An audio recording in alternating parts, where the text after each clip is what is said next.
Hello again. Last time I talked about the concept of the higher self and how we're able to recognize it, especially when it comes as being part of the identity. And I also talked about different characteristics of the higher self, especially its ability to organize the psyche in a non-controlling way and connecting different parts of the psyche to the heart and ultimately to the universe and the cosmos. Today I would like to address a very important aspect of the higher self, which I mentioned before. It's the idea of unification. When you operate from the higher self, you are able to see unity and oneness and how things link together. An aspect of that I would like to delve more into today is the ability of the higher self to balance opposites, to unify what seems as opposites to the ego. And this is how we talked about the ego sees. The ego sees opposites and it chooses one over the other, especially if it thinks one is better than the other. But to the higher self, there's no such thing as one is better than the other.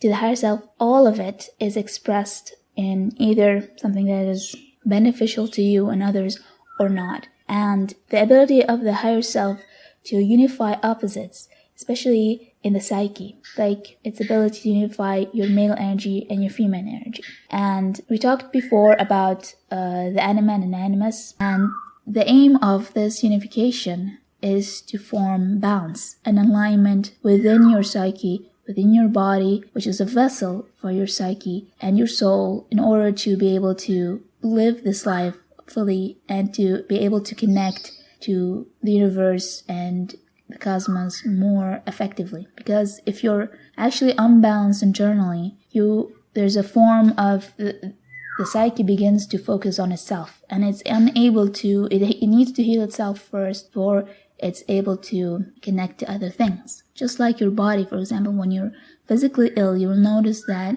the body will try as much as it can to heal itself, and in a sense it forms a form of, you become less active, you become lethargic, your body starts to do things that you don't really understand. It seems like odd, like your higher temperature and things like that, in order to your immune system to be able to heal your body. And when the psyche is also having something that is unbalancing it cocoons itself in order to heal itself, and it's unable to, then it starts to heal itself by presenting you with situations where you triggers things that you need to focus on and address, especially things like traumatic things or things that of your past you haven't let go or had any closure to. And when there's no unity and there's no alignment between the opposites in the psyche tries to unify these things, especially the higher self.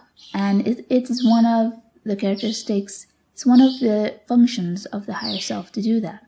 Today I would like to especially address the male energy and the female energy. It seems that in the past few weeks there has been very strong synchronicities about this aspect of unification between the male energy and the female energy, or at least for them to be balanced within the psyche. And when I addressed before the animus and the anima, I talked in general about the characteristics of the male and female energy. And basically the male energy, which is more focused in our left brain area, talking physically speaking, it is a doing energy. It is an active energy. It is logical, analytical, it's concrete, and it's a very rushing energy. It is assertive, it is organizational, it is busy, it is hard, and it tends to try to control things, try to plan things, and try to make things as much individual and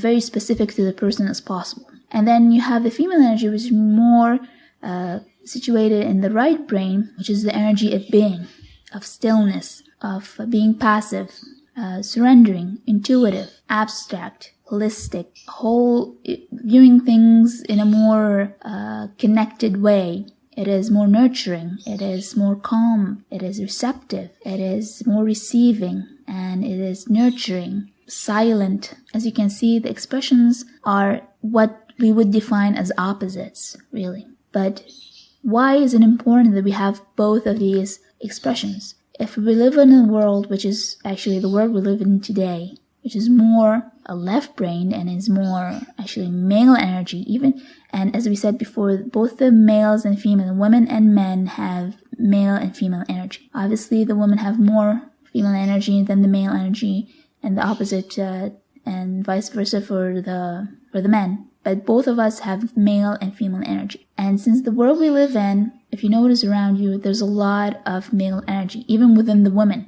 Being assertive, not that I'm not saying this is wrong or right, I'm just describing things. Being more assertive, more hard, more controlling, more planning, everything is active, doing, productivity, and making money, and how to get things, and it is actually the yang of the cycle of life. And if you just do yang all the time, then you're gonna repress the other aspect of the cycle, which is the being cycle. And you'll notice for a long time we have been going through a cycle of very much yang and very little yin. And what we're having is a lot of doing energy and less being energy. There's always rush.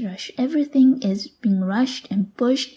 And you wonder, to what purpose? What are we trying to achieve? And of course, out of that, we get a lot of positive things like advancement in technology. But at the same time, if you look at the world, people are not enjoying themselves. There's so little kindness found. There's so much war. I mean, I'm talking way back. I'm not talking now exactly. We're talking about a few 100 years back also. So you have a lot of wars and less nurturing, less kindness, less unity between people. All we see is how I can stand up, how I can be successful, how I can make more money, how I can be more competitive. And the other aspect of ourselves is very little present, even within women. And in the sense that these days we try to push women to be just focused on their male energy. And whenever they try to express their female energy, they are really attacked for being too soft or too womanly, which is really insane. It's like you're denying your own self.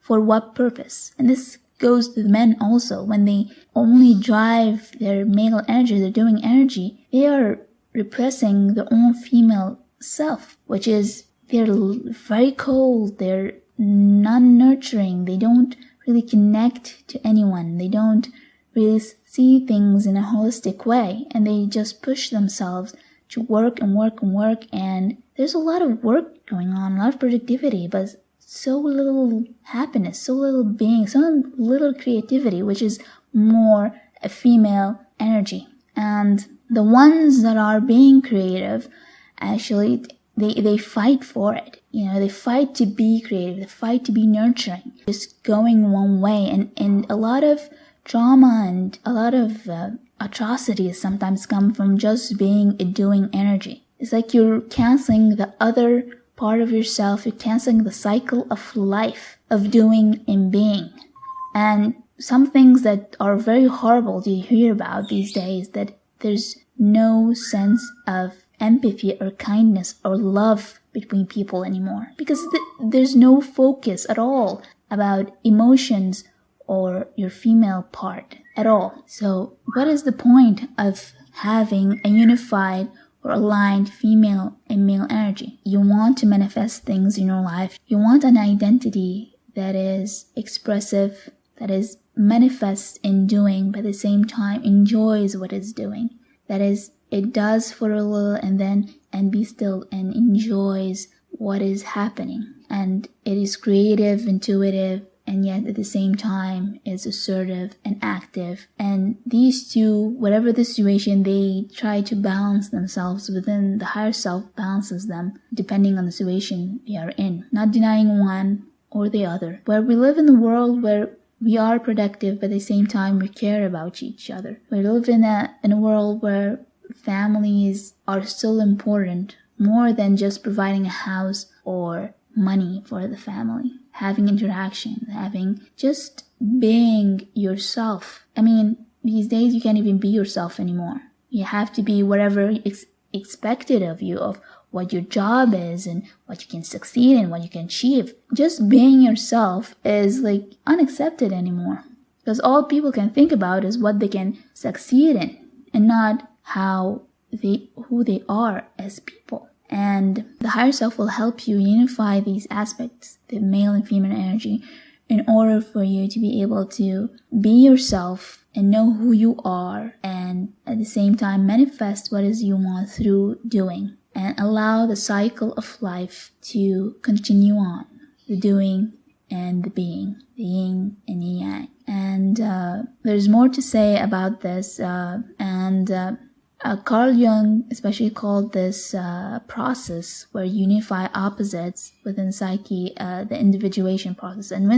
And within the individuation process, there's what he called the transcendental function, which I was just talking about, where you're able to align yourself. All your aspects of psyche are aligned and balanced. Hopefully next time I will talk more about the identity, but more in trying to know yourself better, in order to be able to understand yourself better and to know what is ultimately your life purpose. Until then, take care. Bye.